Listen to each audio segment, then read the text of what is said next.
Living اور یہ وہ ایکسپینس کرنا ہوتا ہے، جبکہ جو 4-5 ملین کا ڈفرینس ہے وہ بھی آئی ایم ہوپ فل کہ وہ جاب اسے میں انسٹالمنٹ کے تھرو پے کر سکتا ہوں. تو سرکمسٹانسز کے حوالے سے آپ یہ کائنڈلی مجھے بتائیے گا کہ اس وقت کون سا سینیریو مجھے سوٹ کرتا ہے. مارکیٹنگ کے کورسز ہیں، 2 سال کے ہیں، پی آر کے لیے مجھے جانا ہے اور اس کے بعد مجھے فردر اپنی اکیڈیمکس پرسو کرنی ہے. لیکن ایز آف ناؤ معاملات اگر آپ فائنینشیل کو دیکھیں تو اوبیسلی یو کے میں سروائیو کرنا تھوڑا سا ٹف ہوگا دین دیٹ آف جرمنی. تو ظاہر ہے پیچھے میرے 2 بچے ہیں، آئی مین انفینٹ ابھی تو ہے، لیکن میں ایڈجسٹ کر سکتا ہوں. تو اوبیسلی یہ ساری چیزیں مد نظر رکھتے ہوئے بیٹر آپشن اگر آپ مجھے کائنڈلی بتا دیں جس میں تھوڑی سی ویلیو بھی ہو آئی مین ڈگری کے حوالے سے اور وہاں پہ لیونگ کے حوالے سے بھی. تھینک یو، السلام علیکم. دیکھیے یو کے جو ہے اس کے لیے بریگزٹ کے بعد مارکیٹ بہت محدود ہو گئی ہے. اس کے باوجود انہیں مین پاور نہیں مل رہی. یورپ کے باقی لوگ وہاں سے نکل گئے، وہ وہاں پہ غیر ملکی شہری قرار پا گئے، تو انہوں نے کہا کہ ہم نہیں رہتے یہاں پہ، جس کی وجہ سے اب یو کے نے جو ہے وہ امیگریشن کھولی بھی ہے. 5,000 پاکستانیوں کا کوٹا ہے جنہیں جانا ہے. وہ پہلی فرصت کے اندر جو ہے یا تو وہ ان کی ویب سائٹ کو وزٹ کریں، جو برطانیہ کی ویب سائٹ ہے، ایمبیسی کی ویب سائٹ ہے اسلام آباد کے اندر، اس کو وزٹ کریں اور اس کے اوپر گائیڈ لائن ہے، یا پھر کسی اچھے کنسلٹنٹ سے رجوع کریں.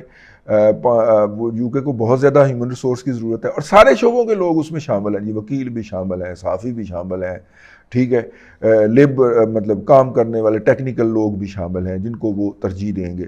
وہ بال کاٹنے والے بھی شامل ٹھیک ہے، ہاں سارے ہر قسم کے لوگ شامل ہیں جو کہ ریکوائرمنٹ ہے یو کے کے اندر. جرمنی اور یو کے اندر فرق صرف ایٹماسفیئر اور لینگویج کا ہے. وہاں پہ آپ کو روزمرہ ڈیلنگ کے لیے جو ہے وہ لینگویج سیکھنا پڑے گی جرمن، اور یہاں پہ آپ کو انگریزی آتی ہوگی اور کوئی پتہ نہیں آپ کو پنجابی بولنے والا بھی مل جائے. فرق صرف اتنا ہی ہے. ڈگری دونوں کی ایک ہی ویلیو رکھتی ہے، بلکہ جرمنی کی ڈگری کی جو اپروچ ہوگی یا اپیل ہوگی وہ زیادہ واسٹ ہوگی. اور جرمنی جو ہے وہ بہرحال ایجوکیشن کے اندر، ٹیکنالوجی کے اندر وہ بہت آگے ہے یو کے سے، اور جو ہے گورے کے اندر لچک بہت ہے.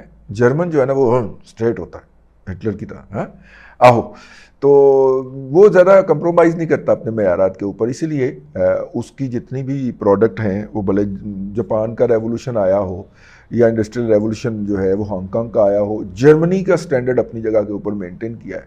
اور کیونکہ وہ اپنی ہیومن ریسورس کو سخت ترین لیول پہ ٹرین کرتے ہیں اور اوپر لے کے جاتے ہیں. انجلا مارکل بھی ایک یونیورسٹی کے اندر کیمسٹری کی استاد تھی. آپ اس سے اندازہ کر سکتے ہیں کہ وہاں پہ پڑھائی کا کیا معیار ہے، ٹھیک ہے. تو اس آپشن میں تو مجھے جرمنی بہتر لگتا ہے، اور جرمنی میں زندگی تقریباً برطانیہ کی نسبت کافی سستی بھی ہے، آپ کے ایکسپنسز بھی کافی کم لگیں گے. لیکن اگر آپ دوسری طرف دیکھیں کہ کیونکہ ظاہر ہے کہ انسان جو ہے وہ ایک معاشرتی جانور ہے، آپ کو انٹریکٹ کرنا ہے لوگوں کے ساتھ. اب تو خیر واٹس ایپ ہو گیا، اس پہ بندہ فیملی کے ساتھ روزانہ گھنٹوں گپ شپ لگا سکتا ہے. لیکن اگر آپ نے وہاں پہ باہر نکلنا ہے، پارٹی کرنی ہے، لوگوں سے ملنا ہے، تو ایسی صورت میں آپ کو جو وہ ایٹماسفیئر ہے وہ والا کہ آپ کو اپنے ہم زبان یا ہم نسل یا ہم رنگ لوگ مل سکیں اور آپ ان کے ساتھ گپ شپ کر سکیں، ویسے جرمنی میں بھی بہت پہنچ گئے ہوئے ہیں. تو اس صورت کے اندر پھر برطانیہ ہے. میں نے اپنا تمام تر تعصبات کے ساتھ اپنی رائے کا اظہار کر دیا ہے. اب جو مزاج یاد میں آئے. جی السلام علیکم دادا جی، کیا حال ہے آپ کا؟ ٹھیک ٹھاک ہیں؟ ماشاء اللہ جی، بڑا اچھا پروگرام آپ کنڈکٹ کرتے ہیں اور میں بڑی شوق سے سنتا ہوں آپ کا پروگرام. آپ کا چونکہ اکانومی سے یہ ریلیٹڈ ہے، میرے ایک ذہن میں تھوڑی بات آ رہی تھی. میں نے کہا چلو آپ سے اس کا کوئی حل نکالتے ہیں، آپ سے لیتے ہیں مشورہ. تو میرا اصل میں جو ہے نا بیٹا 6 ماہ پہلے کینیڈا گیا. اس وقت جو کینیڈین ڈالر کا ریٹ تھا وہ 195، یعنی 195 روپے کے بدلے میں 1 کینیڈین ڈالر وہ ہمیں ملا. تو اب اس کو 6 مہینے گئے ہوئے ہیں. اب ہم نے جانا تھا ادھر کینیڈا، تو ظاہر ہے پھر کرنسی کو تھوڑی بہت ساتھ لے کے جانی پڑتی ہے. تو اس وقت جو ہے وہ وہی کینیڈین ڈالر 220 روپے 21 روپے آج میں نے پتہ کیا ریٹ، وہ یہ ریٹ ہے اس کا. تو یعنی اس قدر میں پاکستانی روپیہ جو اس میں ڈپریسیشن آ رہی ہے، تو یہ کہاں جا کے کوئی رکے گا. بلکہ میں تو سوچ رہا تھا بھی پاکستانی روپیہ تو وہی بات ہوگی بھی ٹکے ٹوکری ہو گیا اب، کہ میرا مقصد ہے بھی بندہ فوری طور پہ اس کو یا تو وہ لے لے یو ایس ڈالر لے لے، یا پھر وہ جو ہے وہ کینیڈین ڈالر کو، کہ ہمیں تو زیادہ کینیڈین ڈالر کی ضرورت پڑتی ہے. تو میرے ذہن میں ایک پوائنٹ یہ بھی آ رہا تھا، اب دیکھیں نا 6 ماہ میں اس میں تقریباً 25 روپے کا فرق آ رہا ہے. اور شاید یہی وجہ ہے کہ لوگ زیادہ اسی سائڈ پہ ہی اب یہ کاروبار ہی بنا لیا لوگوں نے، کہ ڈالر وغیرہ لے کے رکھ لیتے ہیں. جو مجھے فیل ہو رہا ہے ایسا ہی ہے مارکیٹ میں، یا اب ادھر گولڈ ہے. تو آپ کیا سجیسٹ کریں گے اگر یہ اس کو مطلب کوئی سیلری آتی ہے اس کو فوری طور پہ کنورٹ کروا لیا جائے، یا کوئی اس کو کوئی ڈالر اکاؤنٹ کھلوا لیں؟ کیا آپ سجیسٹ کریں گے اس طرح جو اس سے بچنے کے لیے جو ہے ڈپریسیشن روپے کی؟ تو مجھے ذرا بتائیے گا، آپ کا ماشاءاللہ وسیع تجربہ ہے، تو اس پہ ذرا مجھے کوئی مشورہ دیں. میاں مسعود ہے جی میرا نام، لاہور سے بات کر رہا ہوں میں جی. جی آپ نے وہ تکڑی کا نشان بھی لگایا ہوا ہے جو ہمارے ہاں عدلیہ کا نشان سمجھا جاتا ہے. اس کا مطلب ہے کہ آپ وکیل بھی ہیں. ٹھیک ہے، تو بہرحال جو ہے آپ کا بہت شکریہ. دیکھیے اگر تو آپ کو اس کی ضرورت ہے، اگر دیکھیے دو طرح کے مفادات ہوتے ہیں بندے کے، ایک اس کا قومی مفاد ہوتا ہے، ایک اس کا ذاتی مفاد ہوتا ہے. ٹھیک ہے، قومی مفاد تو یہ ہے کہ میرے ملک کو ڈالروں کی ضرورت ہے تو میں اپنی ضرورت کو دبا دوں. ملک کو ضرورت ہے نا تو میں اپنی ضرورت دبا دوں. لیکن یہ سینس میرا فیملی سلور جو ہے، میرے خاندان کے اثاثے جو ہیں وہ ٹکے ٹوکری ہوئے پڑے ہیں، میں جتنے خرید سکتا ہوں خرید لوں. ٹھیک ہے یار، یہ ہمارے بزرگوں کی نشانیاں ہیں اور یہ ہمارا خاندانی ورثہ ہے، ہم نے نہیں جانے دینا. مہنگا کوئی بات نہیں، مہنگا مل رہا ہے مہنگا ہی لے لیتے ہیں، لیکن ہم لے لیتے ہیں. ٹھیک ہے، مارکیٹ کے ویلیو کے حساب سے ہمیں مہنگا پڑ رہا ہے، کوئی بات نہیں، پروفٹ کم ہوگا کوئی بات نہیں، لیکن یہ ہمارا فیملی سلور ہے.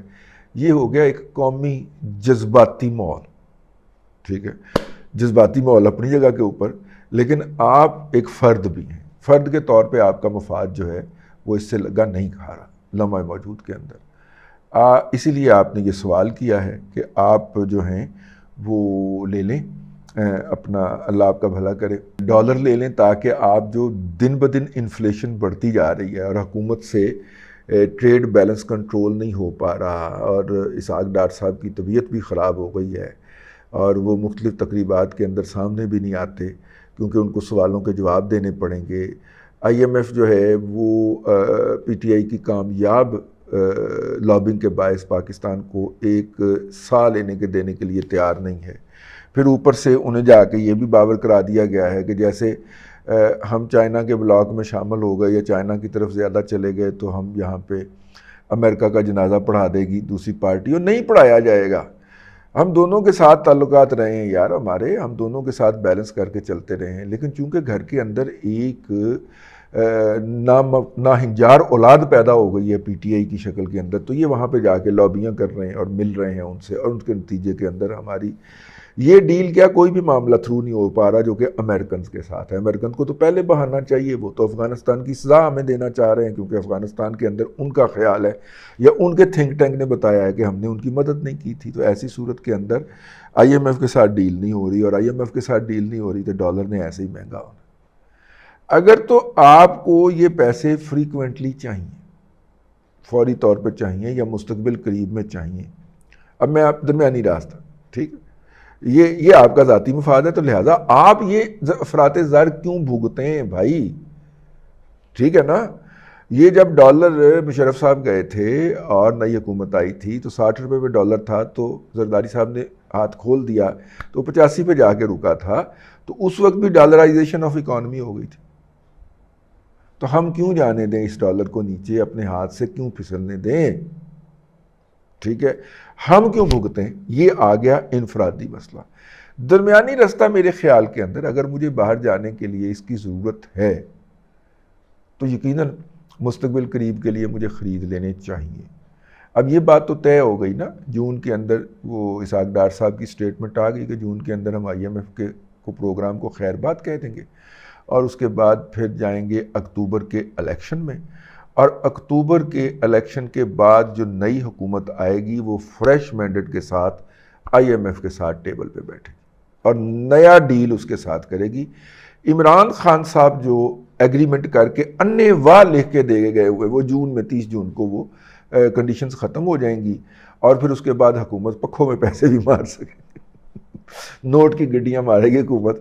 ظاہر ہے لوگوں پہ خرچ کرنا نا یار، اکانومی اتنی ڈپریس ہوئی ہے، 241 ارب ڈالر کے اوپر سکڑ کے آ گئی ہے، ٹھیک ہے، تو اس کو بھی تو تھوڑا سا ایکسپینڈ کرنا ہے نا۔ حکومت 1 روپیہ ایکسپینڈ کرتی ہے تو معیشت میں اس کا اثر جو ہوتا ہے وہ 80 روپے کا آتا ہے، تو اتنا زیادہ حکومت اگر 1 ارب روپیہ خرچ کرے گی تو معیشت میں 80 ارب روپیہ گھومے گا۔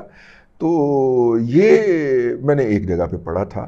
تو ایسی صورت کے اندر حکومت کو خرچ کرنا ہے 30 جون کے بعد، اور 30 جون کے بعد جب ختم کرنا ہے اور دن رات ایک کر کے انہوں نے کچھ لوگوں کے لیے آسانیاں یا روزگار یا افراط ذات بھی پیدا ہوگی اس کے نتیجے میں مزید، لیکن روزگار پیدا کرنے کے مواقع پیدا کرنے ہیں۔ اس سارے پروسیس کے اندر روپیہ 500 روپے پہ بھی جا سکتا ہے، ڈالر 500 روپے تک بھی جا سکتا ہے، ٹھیک ہے۔ اب یہ آ گیا انفرادی مسائل کہ یہ آپ کیوں بھگتے ہیں، تو درمیانی رستہ ہے، جتنا ضرورت ہے اتنا خرید لیجئے، لیکن ہم غیر معمولی صورتحال میں سے گزر رہے ہیں، یہ بات آپ نے ذہن میں رکھنی ہے۔ اور اس غیر معمولی صورتحال کے اندر اپنی سیونگ جو ہوتی ہیں وہ آپ سیو موڈ کے اندر رکھتے ہیں، اور سیو موڈ جو ہے دنیا بھر کے اندر وہ سونا سمجھا جاتا ہے۔ اب ڈالر بھی سٹیبل کرنسی نہیں رہ گئی ہے، کوئی فورن کرنسی ہوتی ہے وہ سمجھ لی جائے جو دنیا بھر کے اندر چل جائے یا اس علاقے کے اندر چل جائے جس میں آپ جانا چاہ رہے ہیں۔ تو میں نے دونوں صورتیں عرض کرتی، آگے جو مزاج یار میں آئے۔ ویسے آپ جو ہے نا وہ وکالت کی فیس لیتے ہیں، ہم نہیں لیتے۔ چلیے اب تک کے لیے اتنا ہی۔ آج جو ہے وہ میں نے یہ پیر کا پروگرام کیا ہے، منگل کو پیشی ہے عدالت کے اندر ہے، تو اگر انہوں نے پھڑ لیا اور جیل میں ڈال دیا تو پھر منگل کا پروگرام نہیں ہوگا، تو اگر وہاں پہ صرف حاضری لگی اور واپس آنے کی اجازت مل گئی تو پھر ہم منگل کا پروگرام لے کے آپ کی خدمت میں حاضر ہوں گے۔ تب تک کے لیے اتنا ہی۔ اللہ تبارک و تعالیٰ آپ کو آسانیاں عطا کرے اور آسانیاں خلق خدا میں تقسیم کرنے کی توفیق عطا کرے۔